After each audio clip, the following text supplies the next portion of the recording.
for Shane Nelson.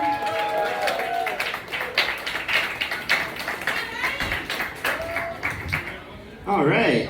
Can I get a Kool-Aid Man, oh yeah? Oh yeah! Can we do that again? Oh yeah! Are we gonna do that all night? Oh yeah! Now I'll tell some jokes.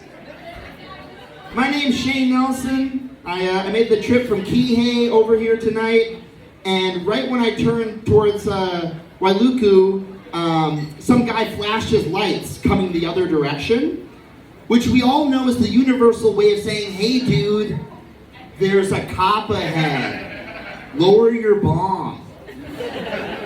I appreciate those people on the road. Those are my second favorite people on the road.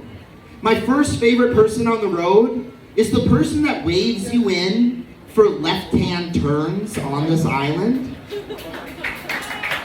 Could you imagine taking a left-hand turn on this island without the generosity of a stranger? Nearly impossible. Which is why I am always so thankful. Whenever someone waves me in for a left-hand turn, I give them the thank you so much wave. I look both ways, and as I'm turning out, I give them a second thank you so much. And then when I get in front of them, I'll roll down my window. I'll throw a shaka out the window. Mahalos! If I run into them later on at Costco, I will drop down to one knee. And I'll tell them, from this day until my last day, my life is yours. I'm so thankful. Speaking of Costco, because I live on Maui, I don't make a lot of money. I do shop at Costco, because that's the only way to survive out here, right? $5 for an entire chicken? How is the chicken cheaper than the eggs it lays? The reason why the chicken is cheaper is because it's a lost leader, that's what it's called, where they lose money on the $5 chicken, which is why they put it in the back of Costco. So you have to walk by all these other products to get to the $5 chicken, so you end up buying a bunch of things you weren't planning on buying. It's a lost leader. Another example of a lost leader at Costco is the Costco hot dog. $1.50 for a foot-long, 100% beef hot dog. And it comes with a beverage. When I go to Costco, that's my first stop. I stop and I eat 5 hot dogs. And then it upsets my tummy, so I buy toilet paper. So yeah, they're losing money on the front end on the hot dogs, but they're making a killing on the back end. It's a lost leader. That's a butt joke. It's a lost leader, dude. Costco, they use a lot of psychology in their business plan. Another thing they do is called price anchoring. So who here goes to Costco? Miss, what's the first thing you see when you walk into a Costco? Correct, sir. Thank you. When you walk in, the first thing you see is all the electronics. You see the $2,000 TV. And that's called price anchoring, because what happens is you walk in, you see a $2,000 TV. A little bit later, you see 1,000 raviolis for $80. And you're like, that's a bargain. They don't really plan on people buying that $2,000 TV, but guess what? I bought the $2,000 TV, dude. I bought the largest TV that Costco has.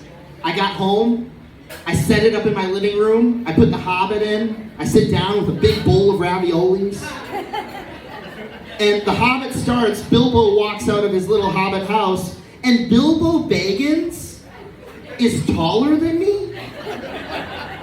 I was like, this is unrealistic. I'm returning it. And luckily Costco is very reasonable about returns. They're like, sir, what's the problem? I'm like, hobbits are bigger than me. That's the problem.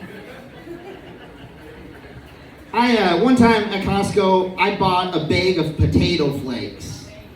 I'm from Minnesota. So I say bag, yeah. I bought a bag of potato flakes. And in a bag of potato flakes at Costco, there's 240 servings of mashed potatoes, which is too much for a dude who lives alone, right? But I did it. I bought the bag of potato flakes, and I got home and I accidentally spilled it on my carpet in the living room. So I got a hot, wet towel, and I go and I start cleaning up my carpet. Next thing you know, my living room, is full of mashed potatoes. I'm not upset. I'm just saying, if you folks actually shop at Costco, and you have a Costco-sized container of butter, you should come over after the show. I have enough for everyone here. 240 servings. I buy my shampoo at Costco. And you might be wondering at this point, Shane, are the rest of your jokes gonna be about Costco? Yeah, dude, my Costco jokes come in bulk.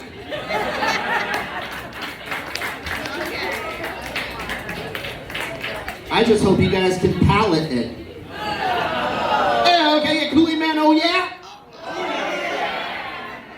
I buy my shampoo at Costco.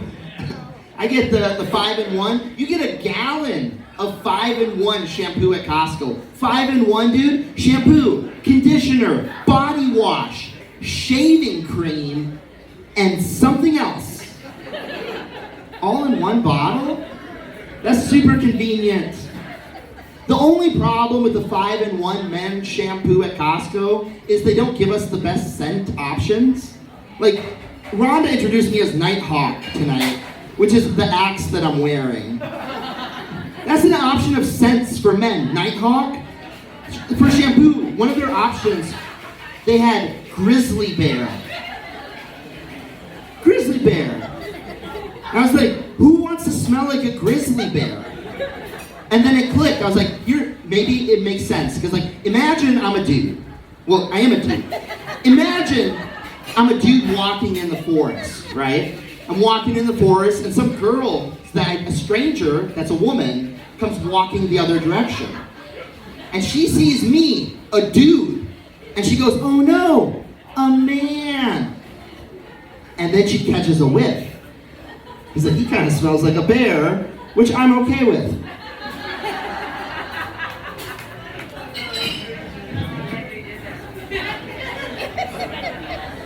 Women get all the best scents. You do, it's not fair. I've seen the scents that you women get. You get like fresh and like organic smelling things. You get shampoos like cucumber, melon, cantaloupe, which is a type of melon, kiwi. I saw the option of kiwi for you ladies. You ladies smell like kiwis? And don't get me wrong, I love kiwis, but I've never been eating a kiwi and thought to myself, I wish my balls smelled like kiwis. They look like kiwis. Could they smell like kiwis, please? We're gonna switch it up a little bit.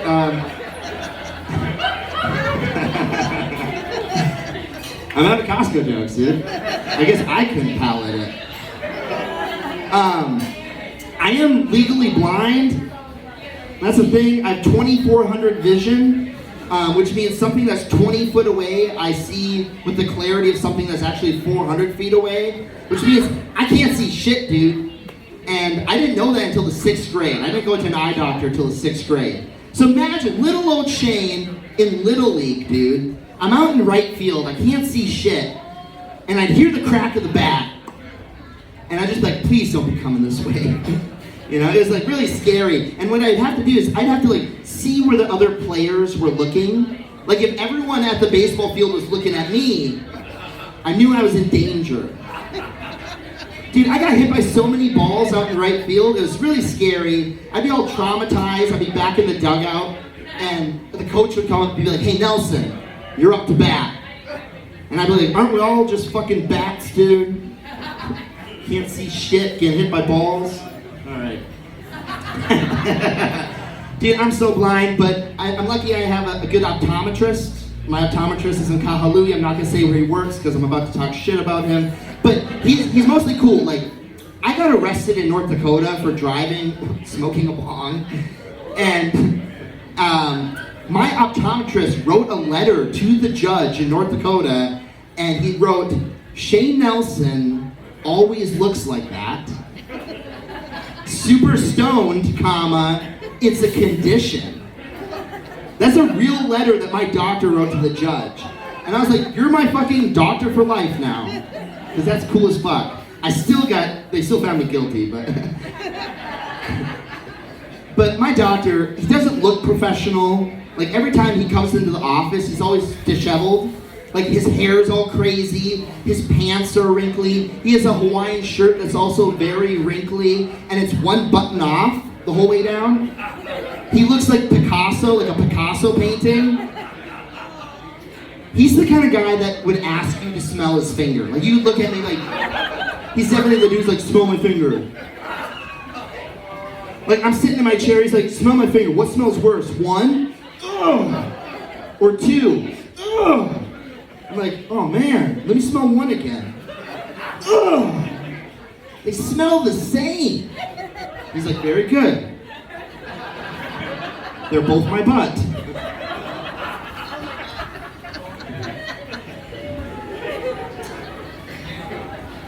Nice. Something I've always... Let it out, dude. I need it.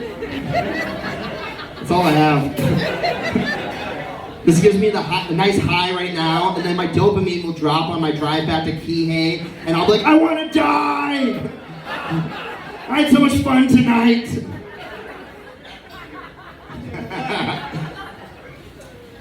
Something I've always wanted is an ant farm and chocolate milk. Dude, I'm a big fan of chocolate milk and ant farms.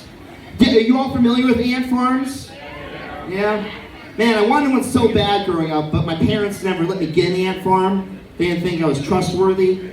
And but now I'm 32 years old, I have my own job, I live in my own house, and guess what? I have an ant farm. It's free range.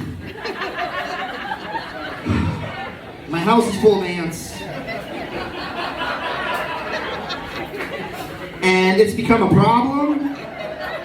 Like, the other night I was laying on the couch and I was smoking some weed and I was watching the ants march across the wall. And I started to get paranoid. I was like, wait a second. Am I in danger? Like, how many ants until you're in danger? So I Googled it. And this is true, there's a calculator online. You put in ant calculator, and you put in your height, you put in your weight, you put in your sex, how much you have sex, a lot. And it will tell you how many ants it takes to be in danger. 240,000 ants could pick me up and carry me away. I am 20,000 ants away from disaster. I'm 20,000 ants away from waking up in a Gulliver situation, tied to my bed, surrounded by an army of ants. Imagine for a moment, me, tied to my bed, surrounded by an army of ants. And there's a little prince ant on my nose, the prince of the ants, and he has a rapier, which is a type of sword. And he says to me, Oi, you left some butter and jam out on the counter. I built an army. You're probably wondering, Shane, how did you come up with your ant accent? Marijuana. Also, ants and British people have a lot in common. Ants and British people are both colonizers. They have a queen. They have terrible teeth. They have terrible taste in food too. Both ants and British people will see bread and beans left out overnight and they'll get stoked. They're like, oh, bread and beans. Like, why are you stoked, dude? That's a terrible breakfast. I had a woman come up to me one time after a show and she's like, Nighthawk. I was like, yes. And she's like, I'd like to learn more about your ants. And I said, I'll tell you everything. My aunts mostly eat mashed potatoes this week.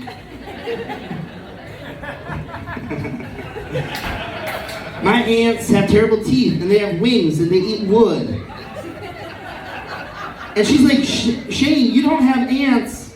Your house is full of termites. I was like, hold on a second. I took out my phone. I was like, how many termites until I'm in danger? There's a calculator for that. Oh, nice. I'm gonna finish on this and we'll get our headliner up. I have a giant spider in my bathroom. There, I said it. Does anyone else here have a giant spider in my bathroom? In the back? Dude, I got a fucking huge, it's a really scary spider. And it's starting to impact my cleanliness. Cleanliness? I'm not gonna try to say that word again. I can't reach my 5-in-1 shampoo because there's a spider guarding it. And it's a really scary spider. So I called up my dad and I was like, hey Dad, there's a scary spider in my bathroom. What should I do? And my dad said, first off, you're 32 years old and I live in Minnesota. I was like, I'm super scared, Dad, what should I do? He's like, here's my rule. If the spider has a web, I let it live. If it's a free-range spider, I kill it. I was like, got it. Kill the homeless ones. My name's Shane Nelson. That's my finisher joke.